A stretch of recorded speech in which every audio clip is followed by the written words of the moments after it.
Muy buenos días, noches, o tal vez tardes, dependiendo de qué hora me esté escuchando. Mi nombre es Calmares Cementera y en esta ocasión estaré explicando sobre lo que es, en primera instancia, la pedagogía social. Partiendo de esta, entonces haremos una contraposición de los diferentes momentos históricos de la pedagogía social, enfocándonos en dos específicamente, en la época moderna y la época clásica.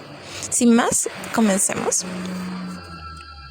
Según algunos autores de lo que puede encontrar información, uno de estos expone que la pedagogía social es lo siguiente. La pedagogía social queda configurada como teoría y praxis del conjunto de actividades educativas fuera de la escuela, convirtiéndola en un nuevo sistema, con los entes e instituciones responsables, asignándole de modo normal y no excepcional determinadas funciones dentro del objetivo global de la formación de los jóvenes a cargo de la familia, la sociedad y el Estado. Tal concepción representa un paso de gran importancia para la construcción y consolidación de esta ciencia. O resumiéndolo en pocas palabras, educación en la comunidad, por la comunidad y para la comunidad. Yo infiero que estos textos hacen alusión de que a partir de que se entiende de que la pedagogía social es una educación informal, formal, esto no la exenta de que tenga las bases de toda ciencia. ¿Y cuáles son? Bueno, que exista las bases de la teoría y la praxis. Praxis entendida como la acción, como el hacer. Básicamente a eso hace referencia, la combinación de la teoría, del conocimiento y el hacer. Hacer en que, bueno, educación para la comunidad. ¿Entendido esto? Entonces pasemos al cuadro comparativo. Bien. En la clásica, esta se desarrolló a inicio entre el 4000 a.C. con el nacimiento de la escritura y finaliza en el año 476 después de Cristo. La moderna algunos autores lo establecen que se desarrolló desde finales del siglo XV hasta los inicios del siglo XVII. ¿Y qué pasa en esta época? Un poquito de contexto. Bueno, durante un primer momento, las tradiciones básicas de los países occidentales se basaban en la tradición religiosa de los judíos y del cristianismo. La Biblia se convierte en la fuente de todo saber y de toda vida. Luego, una segunda tradición derivada de la educación de la antigua Grecia se hizo presente. En la moderna, por el contrario, en los siglos XV y XVI, después de la Revolución Francesa, en el Renacimiento, la educación comenzó a convertirse en una ley universal en la formación académica en todos los niveles. Ya para el siglo XVII, el desarrollo de la ciencia tuvo un gran apogeo y existía una gran variedad de instituciones que apoyaban el desarrollo del conocimiento científico. Aquí vemos como básicamente en la época clásica, y en la época de Renacimiento, en la moderna, pasan cosas totalmente divergentes, todas cosas distintas.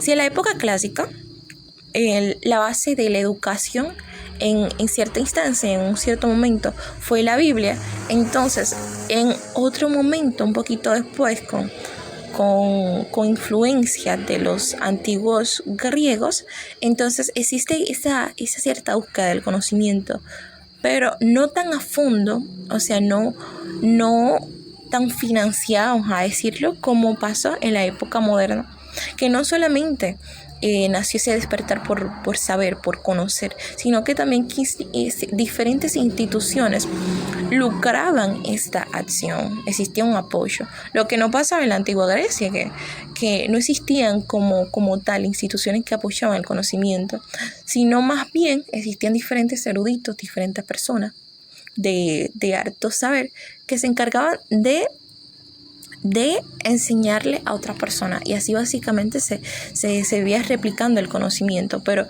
era un tanto arcaico, por decirlo así, en cuanto a los métodos y obviamente en cuanto hasta sus propios orígenes. Pero bueno, no nos vayamos por las ramas y sigamos.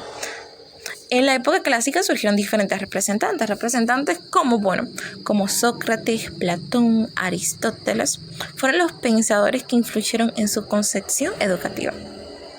En la moderna tenemos dos, a Jean Amos Comenius y Pestalozzi.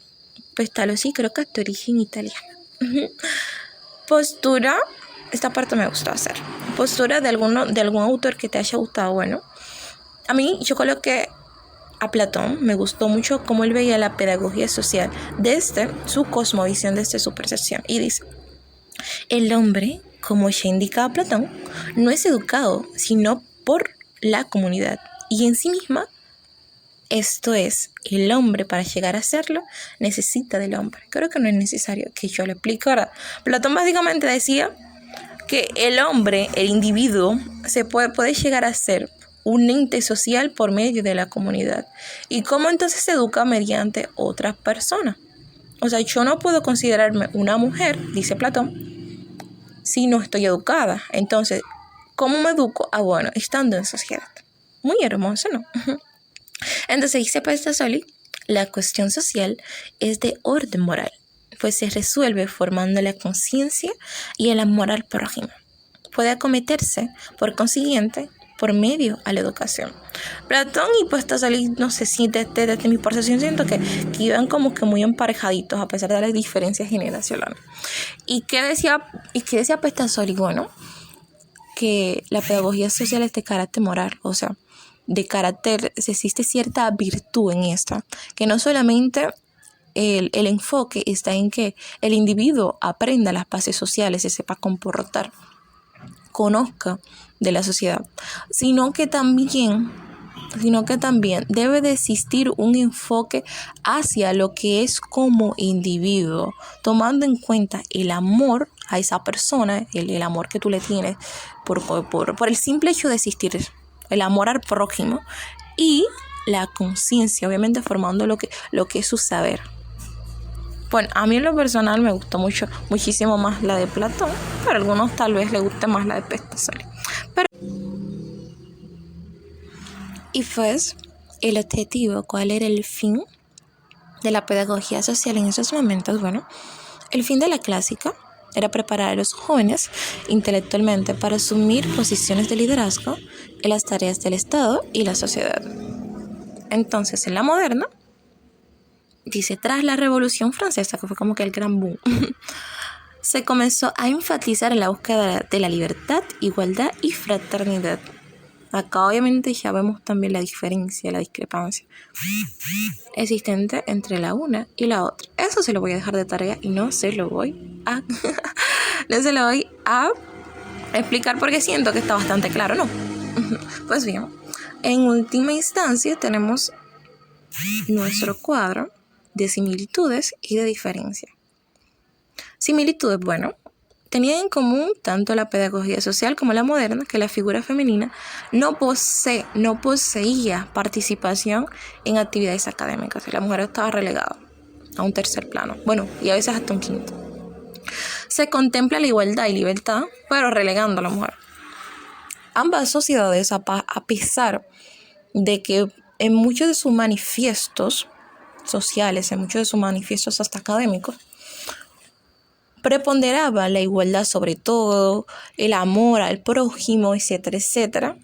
Sí, amor al prójimo, pero hombre, al macho, sin tomar en cuenta a la mujer, porque la mujer a la mujer no se le veía siquiera como un individuo, como una persona.